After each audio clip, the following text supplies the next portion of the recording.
Semangat wirausaha sejumlah selebriti muda ini adalah citra bagaimana mereka tak ingin menyia-nyiakan peluang dan kesempatan. Tapi benarkah hanya sekedar investasi yang menjadi tujuan utama? Bagaimana dengan Raffi di tengah rencana pernikahannya dengan Nagita Slavina? Akankah putra sulung Amika Lita tersebut menempati salah satu dari 10 apartemen yang ia beli bersama sang kekasih hati Gigi usai menikah nanti? Ataukah inilah persiapan Raffi demi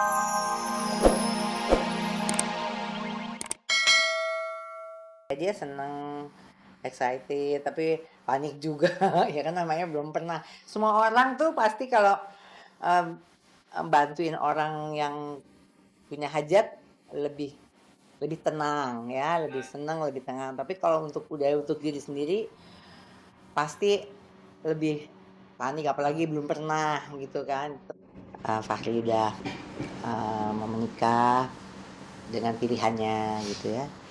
Kemudian mudah-mudahan mereka berdua bisa kuat ngejalanin kehidupan ini, dan perkawinan itu memang jodoh, tapi ke depan tuh nggak ada yang pernah tahu ya. Mudah-mudahan dia bisa bergandeng tangan dalam menjalani hitam putihnya kehidupan. Nggak selamanya putih ya kan, ada hitamnya. Mudah-mudahan mereka bisa dan menjadi pasangan yang saling mengasihi, kemudian sakinah, mawadah, warohmah. Lain cerita Fahri yang telah memantapkan hati menikahi Renata Kusmanto, lain lagi cerita cinta yang digulirkan Raffi Ahmad dan Nagita Slavina. Tapi mengapa di tengah rencana pernikahan yang kabarnya akan digelar 5 Oktober nanti, Raffi justru giat berinvestasi hingga 3 miliar rupiah di bidang properti? Benarkah inilah bukti keseriusan yang meminang Gigi? Ataukah ada ketakutan Raffi jika pamornya sebagai selebriti suatu saat bisa tergilas waktu?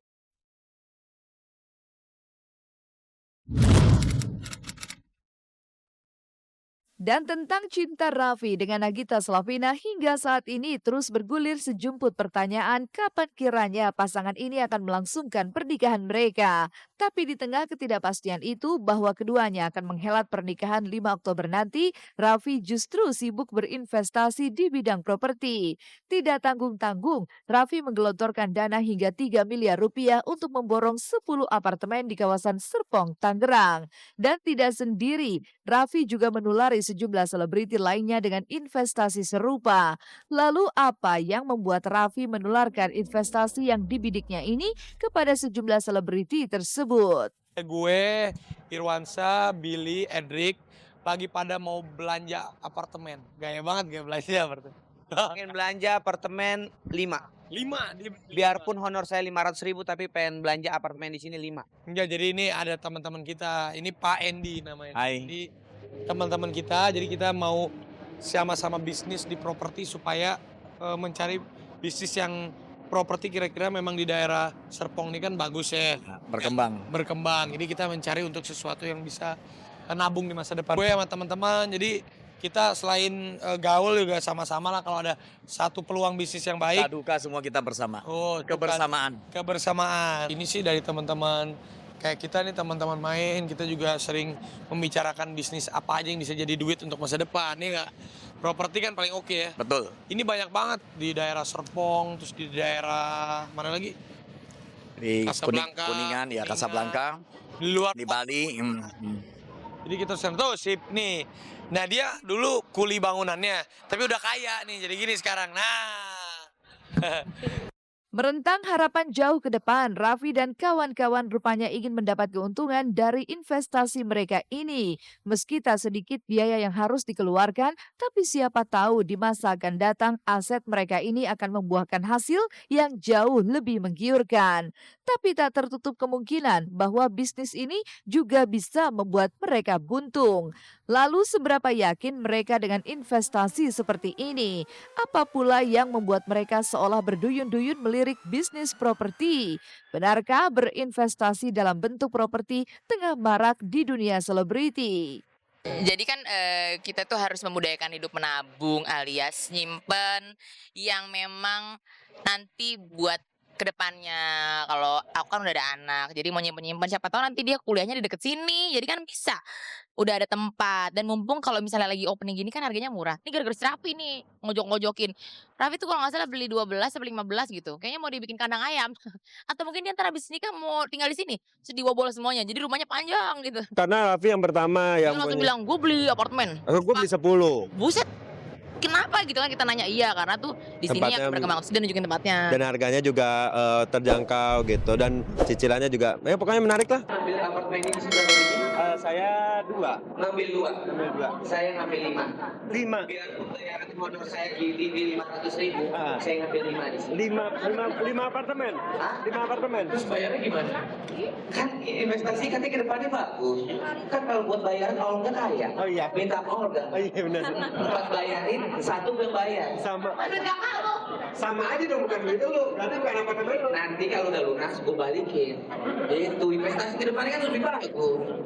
Aku sih lebih suka investasi di properti gitu, karena properti kan nggak mungkin menyusut. Kalau misalnya kita di mobil atau apa, mungkin kan pasti menyusut.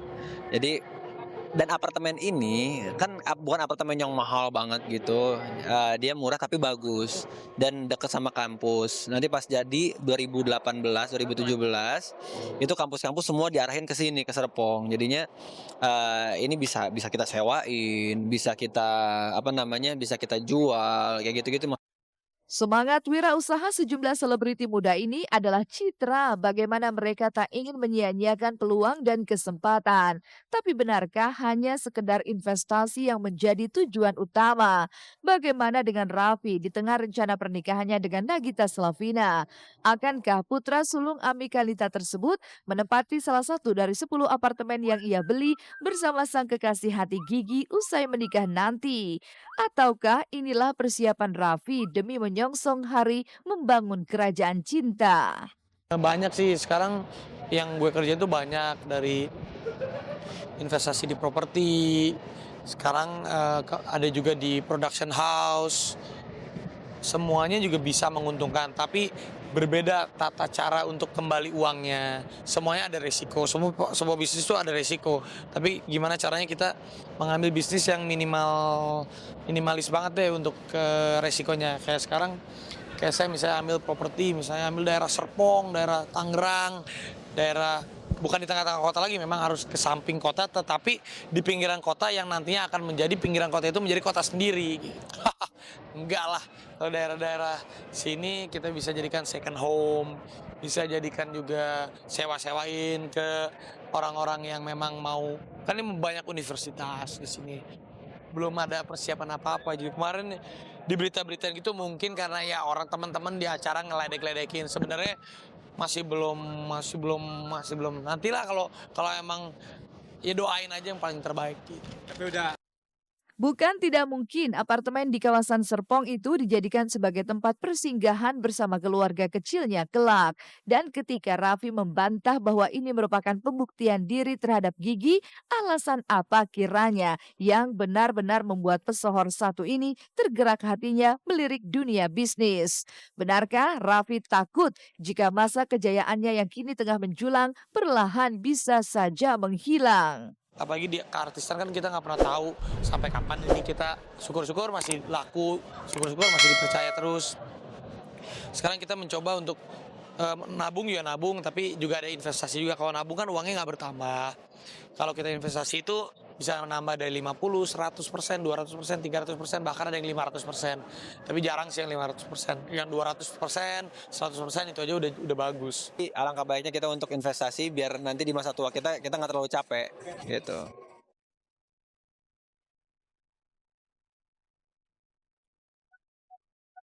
Benarkah bermain gadget dan gitar adalah salah satu hobi yang selalu dilakukan Kevin Julio saat ia bisa mengisi waktu di sela-sela syuting sinetronnya? Lalu benarkah Kevin sudah mulai bosan dengan seni peran dan ingin beralih ke panggung musik?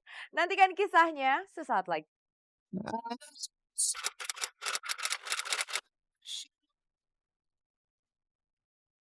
Dibanjiri cahaya lampu hingga tak pernah lepas dari sorot kamera adalah makanan sehari-hari Kevin Julio. Tapi bagaimana ia mengisi waktu di sela-sela syuting sinetron yang ia jalani hampir di setiap harinya? Bermain games hingga mengotak-atik sejumlah gadget yang tak pernah lupa ia bawa adalah jurus jitu mengusir kebosanan menjalankan rutinitas yang hampir sama di setiap harinya. Tapi benarkah niat untuk mengisi waktu luang justru membawa Kevin hingga ketagihan bermain gadget? Benarkah demi memuaskan hasratnya,